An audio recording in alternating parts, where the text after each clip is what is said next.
আসসালামু আলাইকুম ওয়া রাহমাতুল্লাহি ওয়া বারাকাতুহু। ইন্নাল হামদালিল্লাহ নাহমাদুহু ওয়া নাস্তাঈনুহু মান ইয়াহদিহিল্লাহু ফালা মুদিল্লা লাহু ওয়া মান ইউদ্লিল ফালা হাদিয়া লাহু ওয়া আশহাদু আন লা ইলাহা ইল্লাল্লাহু ওয়াহদাহু লা শারীকা লাহু ওয়া আশহাদু আন্না মুহাম্মাদান আবদুহু ওয়া রাসূলুহু। أما بعد فأعوذ بالله من الشيطان الرجيم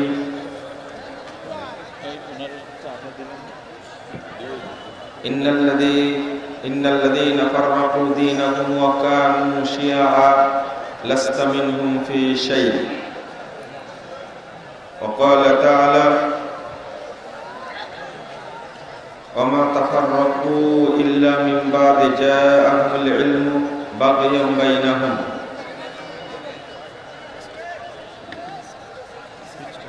عن ابن مسعود رضي الله عنه قال خط لنا رسول الله صلى الله عليه وسلم خطا ثم قال هذا سبيل الله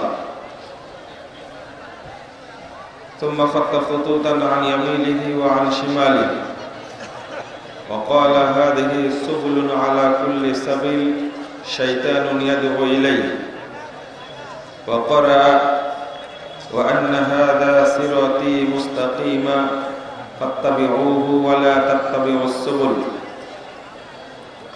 فتفرق بكم عن سبيلي. رواه أحمد بإسناد صحيح.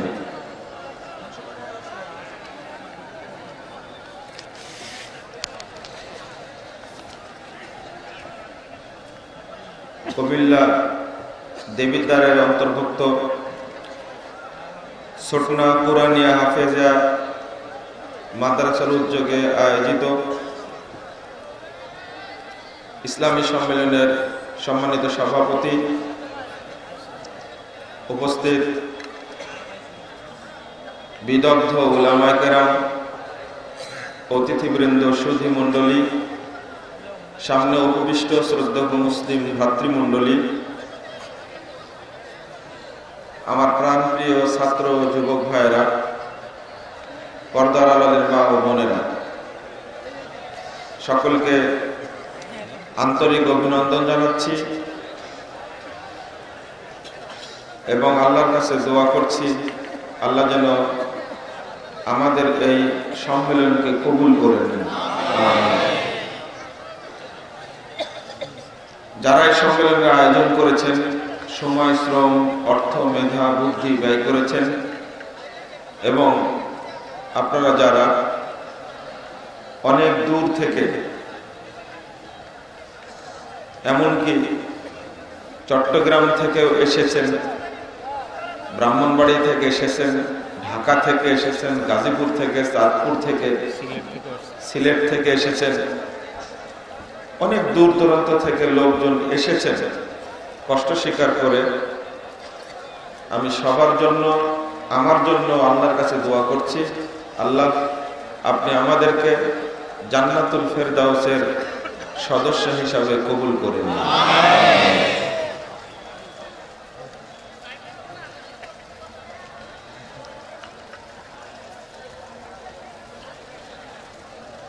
ফেরকাবন্দির পরিণাম এবং উত্তরণের উপায়,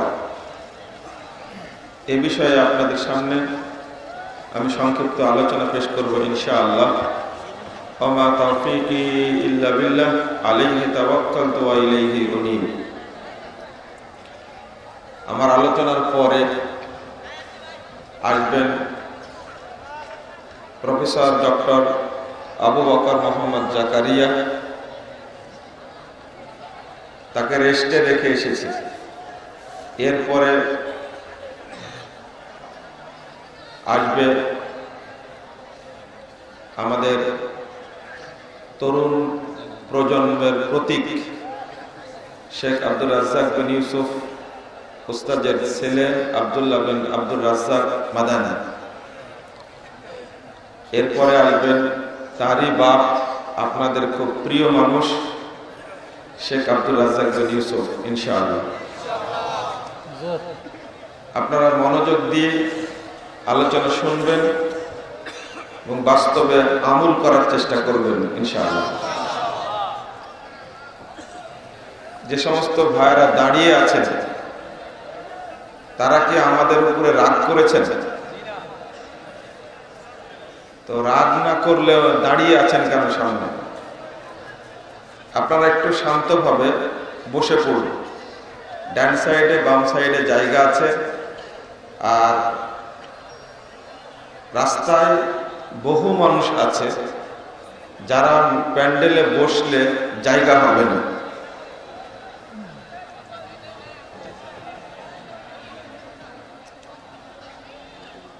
আমি প্রথমত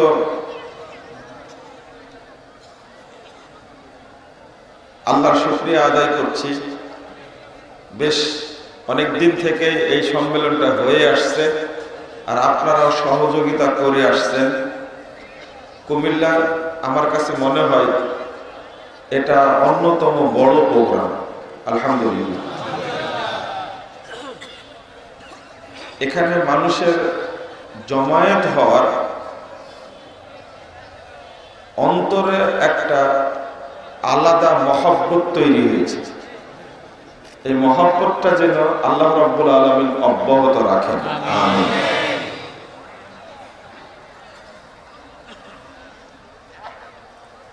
ফেরকাবন্দি, দলাদলি, বিভক্তি ইসলামের মধ্যে এটা আল্লাহর চোখে অত্যন্ত খারাপ, জঘন্য, নোংরা একটা অপরাধ।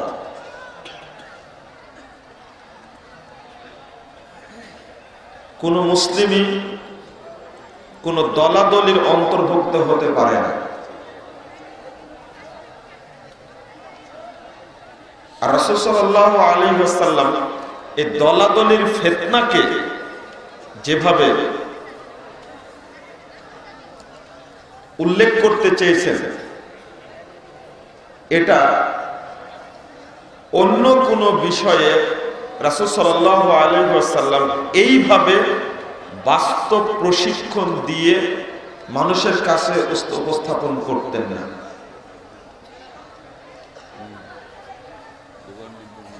এর পরিণামই অত্যন্ত ভয়াবহ, যে এই ফেরকাবাজি দলাদলি বিভক্তিকে পছন্দ করে এবং এই বিভক্তির মধ্যে অবস্থান করে, জীবনযাপন করে। আপনারা জেনে রাখবেন, ওই ব্যক্তির উপরে আল্লাহর পক্ষ থেকে কোনো রহমত নাই, ও রহমত থেকে খারিজ।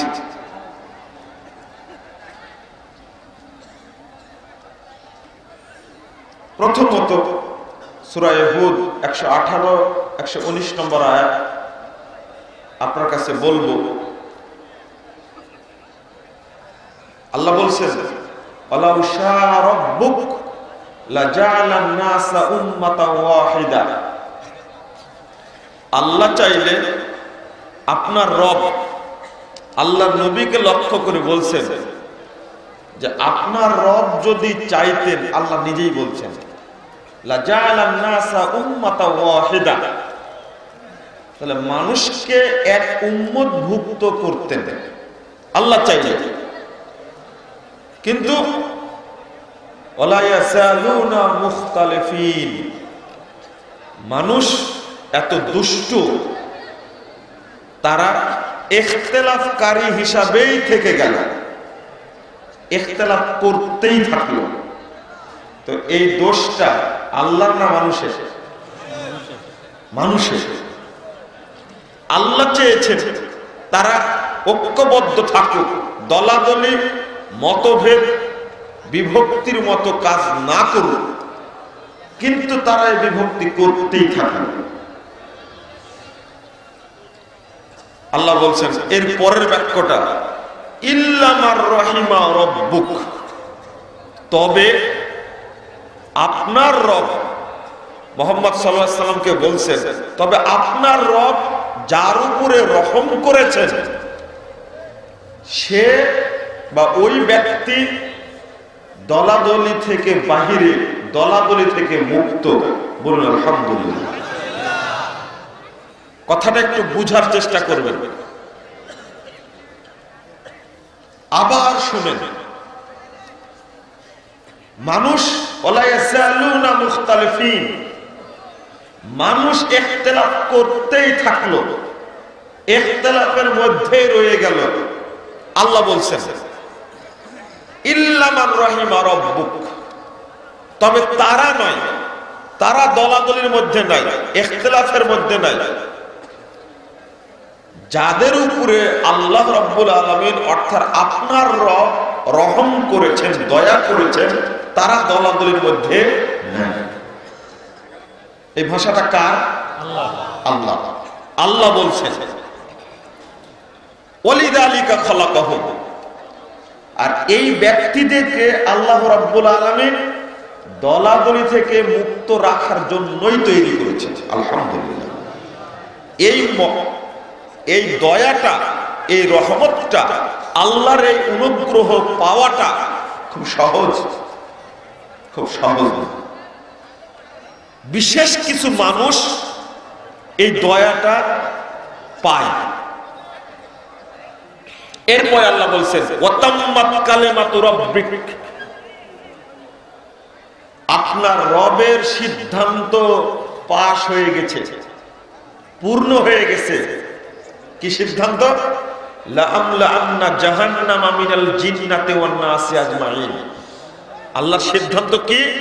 আমি মানুষ এবং জিন দ্বারা জাহান্নামকে ভর্তি করব, পূরণ করে ছাড়ব। আচ্ছা, ইখতিলাফের সাথে এই জাহান্নামের কি সম্পর্ক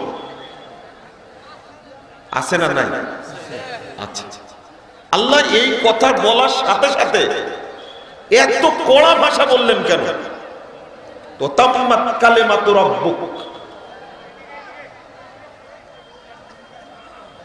তাম্মাত কালিমাতু রাব্বিক, আপনার রবের কথা পরিপূর্ণ, চূড়ান্ত হয়ে গেছে, সিদ্ধান্ত পাশ হয়ে গেছে। সেটা কি? আল্লাহ বলছেন লাআমলাআন্না জাহান্নামা মিনাল জিন্নাতি ওয়ান নাসি আজমাইন, আমি জিন এবং মানুষ দ্বারাই জাহান্নামকে পূর্ণ করব। কোথায় এক ইখতিলাফের কথা বলতে গিয়ে হুট করে আল্লাহ বলে দিয়েছেন কি? জাহান্নাম পূরণ করবে এদেরকে দ্বারা। তাহলে ইখতিলাফ খুব ভালো জিনিস, তাই না? আল্লাহ বলছেন আমি, সম্বোধন করে বলছে আমি জাহান্নামকে পূর্ণ করবে এদের দ্বারা। তাহলে ইখতিলাফ করাটা ভালো জিনিস না, দলাদলি করাটা ভালো জিনিস না। এর পরিণাম কি? অত্যন্ত ভয়াবহ, অত্যন্ত ভয়াবহ। আল্লাহ রাব্বুল আলামিন বলছেন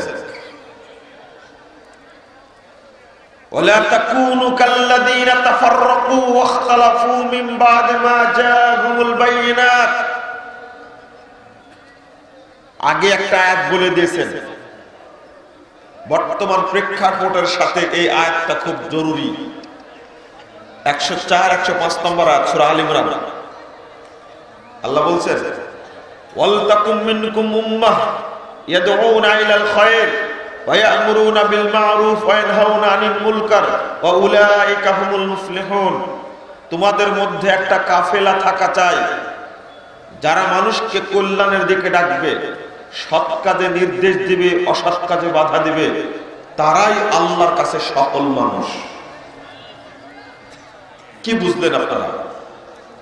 তাহলে এক শ্রেণীর মানুষ দাওয়াতি কাজ করবে, মানুষকে হকের দিকে ডাকবে, এটা আল্লাহ চাচ্ছেন। কিন্তু এর পরে বলে দিচ্ছেন এই দাওয়াতি কাজ করতে গিয়ে, মানুষকে ডাকতে গিয়ে ওয়ালা তাকুনু কাল্লাযীনা তাফাররাকু ওয়াখতালাফু, তাদের মতো হয়ো না যাদের কাছে দলিল আসার পরেও, প্রমাণ আসার পরেও, ওহীর বিধান আসার পরেও দলে দলে বিভক্ত হয়েছে, ইখতিলাফ সৃষ্টি করেছে, তাদের মতো ওয়া উলাইকা লাহুম আযাবুন আযীম, তাদের জন্য রয়েছে কঠিন শাস্তি। কার ভাষা এটা? আল্লাহর ভাষা। তাহলে স্পষ্ট বোঝা যাচ্ছে যে আল্লাহ রাব্বুল আলামিন এইটা চান না। আপনাদেরকে আরেকটা আয়াত বলতে হবে। আল্লাহ রাব্বুল আলামিন এত রাগান্বিত এদের উপরে, যারা ফেরকাবাজিতে অন্তর্ভুক্ত, তাদের প্রতি আল্লাহ এত রাগান্বিত।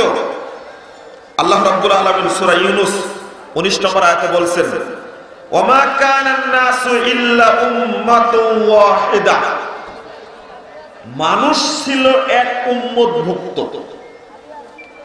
মানুষকে আল্লাহ রাব্বুল আলামিন পৃথক পৃথক করেননি, মানুষ ছিল এক উম্মতভুক্ত, সব এক শ্রেণীর ছিল। ফাখতালাফু, তারা ইখতিলাফ করতে শুরু করলো। আল্লাহ বলছেন তারা ছিল একই ছিল, কিন্তু তারা নিজেরা নিজেদের দোষে ইখতিলাফ শুরু করলো।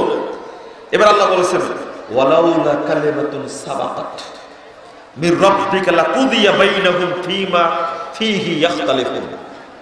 সূরা ইউনূস 19 নম্বর আয়াত। যদি আল্লাহর সিদ্ধান্ত আগে থেকে না থাকতো, তাহলে এখনই তাদের ব্যাপারে সিদ্ধান্ত আল্লাহ নিয়ে ফেলতেন। কারণ কিয়ামতের সিদ্ধান্ত তো আছে, বিচারের মাঠ, বিচার ফায়সালার মাঠ আল্লাহ নির্ধারণ করেননি? এটা কি দুনিয়া না আখিরাত? আখিরাতে নির্ধারণ করে রেখেছেন।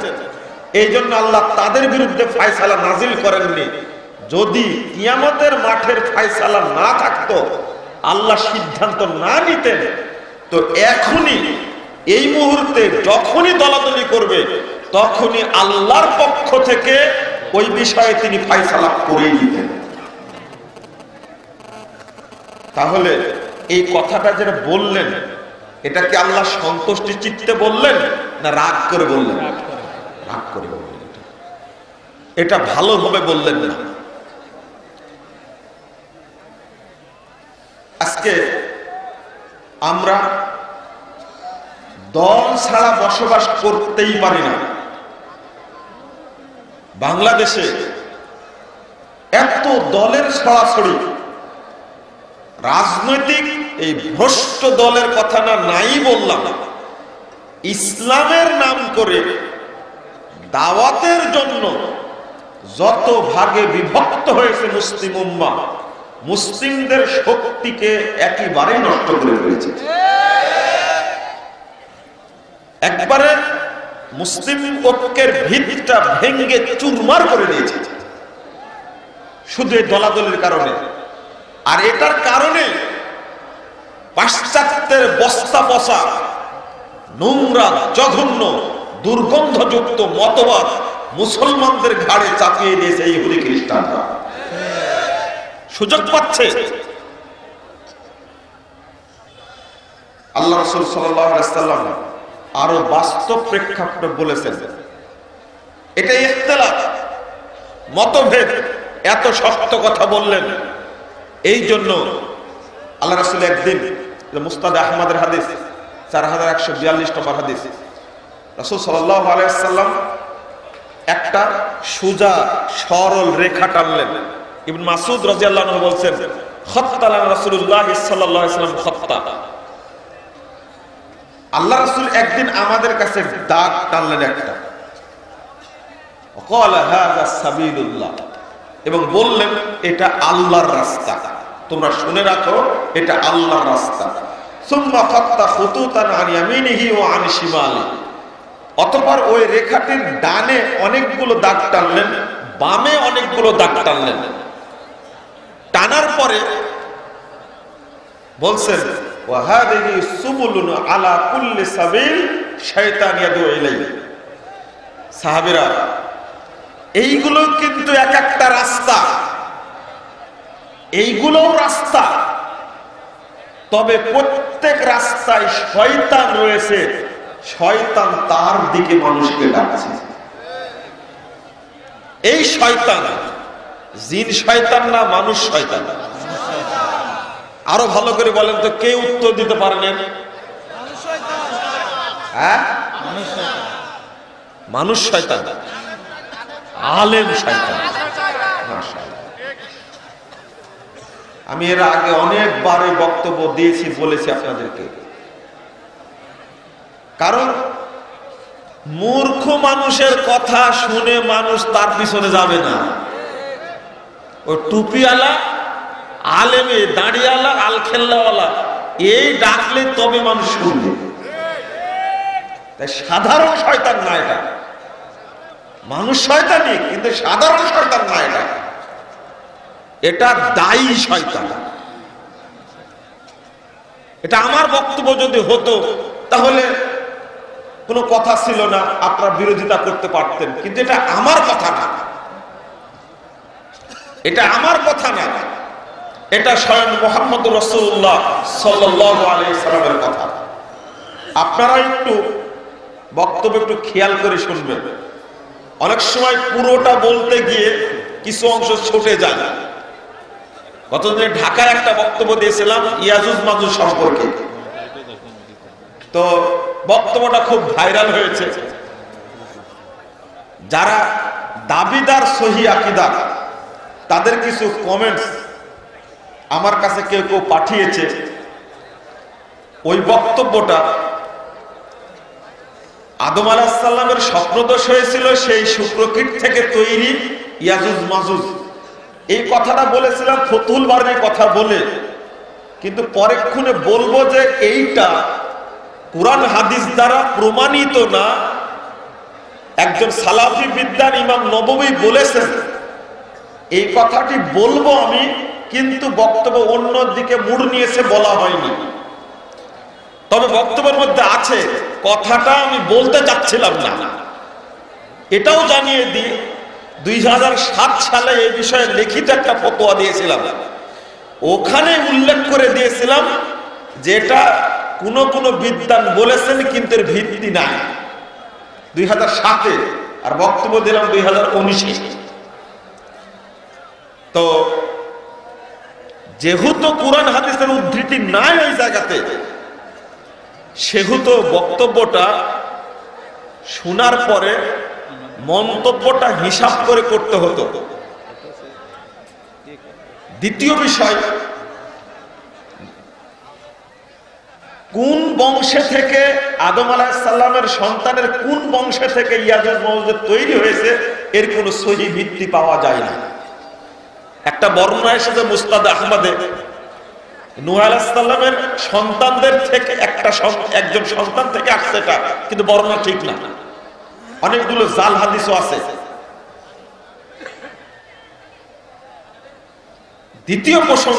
তৃতীয় প্রসঙ্গ যেটা ইয়াজুজ মাজুজ, এত খারাপ জাত, এত নোংরা জঘন্য, সারা পৃথিবীতে ফিতনা সৃষ্টি করবে, এই কথা বললে আপনার মনে একটু কষ্টই হয় মনে হয় যে ইয়াজুজ মাজুজকে এই ধরনের কথা বলে কি কষ্ট হবে? আল্লাহ রাসূল বলছেন ওয়াইলুল লিল আরাব, আরবদের জন্য ভয়ঙ্কর সংবাদ, অচিরে ইয়াজুজ মাজুজ বেরিয়ে আসবে, ভয়ঙ্করেরা। তো আদ জাতি ছিল খুব বদমাশ, সামুদ জাতির লোকও অনেক ছিল খুব বদমাশ, ফেরাউনের কওম বদ ছিল, নূহের কওম কি কম বদ ছিল? কিন্তু এদের চেয়ে ইয়াজুজ মাজুজ ভালো না বেশি খারাপ? বেশি খারাপ। আল্লাহ তাদেরকে আটকে রাখছেন যুলকারনাইনের মাধ্যমে, প্রাচীর দেওয়ার কারণে তারা আটকে আছে। তো আমি এদেরকে খারাপ বলে কিছু ভাষা ব্যবহার করেছি। ইয়াজুজ মাজুজকে এই কথাগুলো বললাম কেন, এটাও তাদের আপত্তি। বক্তব্যের মধ্যে এক পর্যায়ে আমি বলেছিলাম দাজ্জাল যদি বের হয় তাহলে তার অনুসারীর অভাব হবে না। এক হাতে জান্নাত থাকবে আর এক হাতে জাহান্নাম থাকবে, দেখে সব মনে করবে এটাই জান্নাত এটাই জাহান্নাম, অনুসারীর অভাব হবে না। ইয়াজুজ মাজুজ একটা জঘন্য জাত। একটা বিদ্বান ইমাম নববী সালাফি বিদ্বান, তিনি 2022 নম্বর হাদিসে সহিহ মুসলিম 118 পৃষ্ঠার ব্যাখ্যা দিতে গিয়ে তিনি সমালোচনা করেন, তথ্যটা তুলে ধরেছেন। আমি সেই তথ্যটা শুধু নকল করেছি, আমার এটা তথ্য না। কথা বলতে হবে শালীনতা নিয়ে যদি দাওয়াতি কাজ করতে চান। কিন্তু বক্তব্যের ধাঁচগুলো হয়ে গেছে যে ইয়াজুজ মাজুজের প্রতি তাদের মহব্বতটা খুব বেশি হয়ে গেছে। এটা হওয়া উচিত না, বরং তার থেকে পানা চাইতে হবে। বন্ধুরা আমার, এই জন্য কথাটা বলছিলাম। আবার এটা আবার উল্টা ভুল বুঝবেন না। যখন কুরআন এবং সুন্নাহর উদ্ধৃতি দিয়ে বলবো, আমি স্বাভাবিকভাবে চেষ্টা করি। মূলত একটা শ্রেণী বহুদিন থেকে অপেক্ষায় ছিল আমার কোন সুতো খোঁজা, মানে কোনোভাবে ধরতে পারি কিনা। এই ধরতে একটা সুযোগ পেয়েছে, পাওয়ার পরে শুরু করলো এর উপরে কঠিন মন্তব্য। হ্যাঁ, আলহামদুলিল্লাহ, যারা হিতাকাঙ্ক্ষী তাদের কমেন্ট গুলো কেমন, আমাকে ফোন দিয়ে বলেছে যে ভাই আসলে ঘটনা কি, তখন ঘটনাটা বলেছে আসলে বিষয়টা এই, তখন ঠান্ডা হয়ে গেছে। কেউ বলেছেন, মেসেজ দিয়েছেন এই মর্মে যে আসলে মানে বক্তব্যর বিষয়টা আপনি ক্লিয়ার করলে মনে ভালো হয়, এর আমার হিতাকাঙ্ক্ষী, তাই না? তারপরে বলছে, আরেকজন বলেছেন বক্তব্যের কি কোনো অংশে ছুটে গেছে আপনার? আরেকজন বলেছে তথ্যটা বিস্তারিত বলুন। এনারা আসলেই হিতাকাঙ্ক্ষী এটা মনে করি। যারা নোংরা কমেন্টস করেছে তারা আমার হিতাকাঙ্ক্ষী না, তারা সুযোগ খুঁজছিল, তারা সুযোগ খুঁজছিল। এই যে বললাম কথাটা, আপনারা জবাব দিলেন যে আলেম শয়তান। এই কথাটা আমার না, কিন্তু আমি পরে বললাম দায়ী শয়তান। রাসূল সাল্লাল্লাহু আলাইহি ওয়াসাল্লাম বলছেন, এখন যে দায়ী এটাকে গ্রহণ করবে আমার এই বক্তব্যটাকে, আমি বলবো যে আপনি দায়ী হিসাবে এটা গ্রহণ করলেন কেন? আপনি তো এর মধ্যে পড়েন না, তাহলে আপনি গ্রহণ করলেন কেন? বুঝতে পারেন এই কথা? আমার এই কথা বলার কারণে কোনো আলেম বা কোনো দায়ী যদি ক্ষিপ্ত হয়, রেগে যায়, আমি তাকে বলবো এই রোগ তো আপনার নাই, আপনি কেন খেপে গেলেন? আমার কথা কি বুঝেছেন?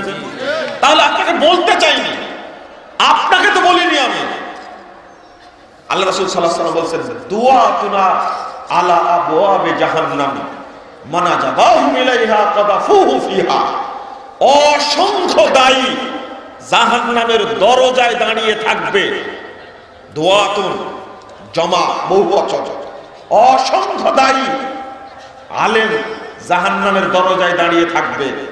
আল্লাহ রাসূল বুঝাতে চাচ্ছেন কিভাবে, দেখেন, মানাজাবাহুম ইলাইহা, তাদের ডাকে যারাই সাড়া দিবে, কাদাফুহু ফিহা, যেই সাড়া দিবে তাকেই তারা ধরে জাহান্নামে আছাড় দেবে। এটা সহিহ বুখারীর হাদিস, 1049 পৃষ্ঠার হাদিসটা খুলুন আপনি। রাসূল সাল্লাল্লাহু আলাইহি ওয়াসাল্লাম বলছেন, সহিহ মুসলিমে অতিরিক্ত আসছে, হুযায়ফা বলছিলেন সিফহুম লানা, আল্লাহ রাসূল এদের পরিচয় বলুন, এরা কারা? দায়ীর ভাব ধরে, আলেমের ভাব ধরে জাহান্নামের দরজায় দাঁড়িয়ে থেকে আহ্বান করবে, তারা কারা? রাসূল সাল্লাল্লাহু আলাইহি ওয়াসাল্লাম বলছেন, পরিচয় কি শুনবে? অহুম মিন জিলদাতিনা ওয়া ইয়াতাকাল্লামুনা বিআলসিনাতিনা, তারা দেখতে আমাদের মতোই মানুষ হবে, চামড়ার মানুষ, আমাদের ভাষায় তারা কথা বলবে। পার্থক্য এতটুকুই, কুলুবুহুম কুলুবুশ শায়াতিন ফি জুসমান ইনস, মানুষরূপী দেহ দেখতে মানুষের মতো লাগবে, কিন্তু ওর অন্তরটা হলো শয়তানের আড্ডাখানা, শয়তানের অন্তর। আল্লাহ নবী কেন বললেন এটা? কি এই দায়ীদেরকে যদি আপনি চিনতে না পারেন তাহলে পথভ্রষ্ট হবেন না? বর্তমান যুগে এই দায়ীর অভাব আছে। বক্তব্য দিতে গেলে, খুতবা দিতে গেলে, লিখতে গেলে যে লেখাগুলি লেখছে, যে কথাগুলো মুখ দিয়ে বলছে, এগুলো দায়ীর স্বভাব না, এগুলো পথভ্রষ্ট ব্যক্তিদের স্বভাবে কোনো সন্দেহ নাই। কেন মিথ্যা কথা বলবে? কেন কোরআন হাদিস থেকে আলোচনা করতে পারে না? বলতে পারে না? তো যে দায়ী এই হাদিস শোনার পরে মনে করবে হ্যাঁ একজন আমাকে বলেছে তাই আপনাদের বলছি, সরাসরি বলছে, এই হাদিসটা এই যুগের আলেমদের জন্য না। আমি বললাম তাহলে কাদের, কোন যুগের আলেমদের জন্য এটা, দু একটা উদাহরণ দেন। তো বলছে যে এই যুগে তো নাই, উদাহরণ কি দিন? আমি বললাম মানসুর হাল্লাসকে যে জেলখানায় খুঁজে পাওয়া গেল না, এই বক্তব্য কি ঠিক? তো বলছে যে কেন খুঁজে পাওয়া যাবে না কেন? তাহলে মানসুর হাল্লাসকে খুঁজে পাওয়া গেল না, পরে দেখলে জেলখানা সহ মানসুর হাল্লাস উধাও হয়ে গেছে। তো বলছে যে এটা তো হতেই পারে। আমি বলবো হতে পারে, তাই না? খুব দারুণ কথা বললেন আপনি। মানসুর হাল্লাস নিজেকে আল্লাহ বলে দাবি করেছে। আনাল হক বলে চিৎকার করতো, আমি আল্লাহ, আমি আল্লাহ। যাকে হত্যা করা হয়েছে ফাঁসিতে ঝুলিয়ে, তার কোনো কাজ, তার কোনো জীবনী কোন আলেমের মুখে শোভা পায়? বলতে পারে এটা? তো বলল কেন? মানসুর হাল্লাস এমন কথা উল্লেখ করেছে যে নাহনু রূহানে, আল্লাহর আমি দুইটা রূহ, হালাল না বাদানান, এখন এক দেহের মধ্যে শামিল হয়ে গেছে। আল্লাহ মানুষের মধ্যে বিলীন হয়ে গেছে। আবার আরেকটা কিদা হলো, মানুষ আল্লাহর মধ্যে বিলীন হয়ে যায়, আল্লাহর মানুষের মধ্যে কোনো পার্থক্য থাকে না। এত বড় বদের জীবন নিয়ে কোনো বক্তব্য হতে পারে? তাহলে ও পথভ্রষ্ট আলেম এখনো চিনেননি আপনারা, তাহলে চিনতে পেরেছে? এই যত ভণ্ড আছে সমাজে, এক একটা দর্শন তৈরি করেছে আর একটা দল তৈরি করেছে, করে ইসলামের 12টা তারা বাজিয়েছে। বলতে চাচ্ছি, আমার এখন আলোচনা শেষ হয়নি, হাদিসটা এখনো শেষ করিনি। এরপরে রাসূল সাল্লাল্লাহু আলাইহি ওয়াসাল্লাম তার হাতটা সোজা রেখাটা উপরে রেখে বলছেন, ওয়া আন্না হাযা সিরাতি মুস্তাকিমা ফাত্তাবিউহু ওয়া লা তাত্তাবিউস সুবুল ফাতাফাররাকা বিকুম আন সাবিলি